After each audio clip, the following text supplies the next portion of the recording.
YSR Congress party social మీడియాలో doctor అన్న పదానికి కళంకం తెచ్చిన ప్రదీప్ చింత అనే వ్యక్తి ఉన్నాడు.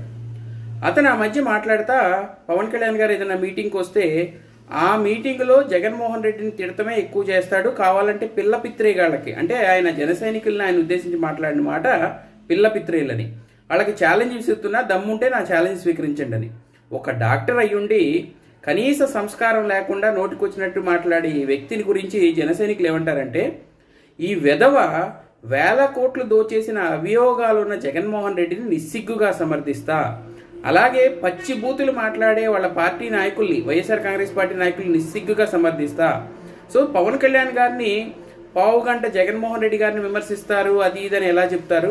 అసలు జగన్మోహన్ రెడ్డి గారు కనీసం పేపర్ మీద రాసిచ్చినా కూడా చదవలేని క్యాండిడేట్ కదా. అలాగే చిన్నపిల్లల ఎదురుగుండా కూడా పెళ్లిళ్ల గురించి మాట్లాడే జగన్మోహన్ రెడ్డి గారిని సమర్థించే ఇతను ఎలా కామెంట్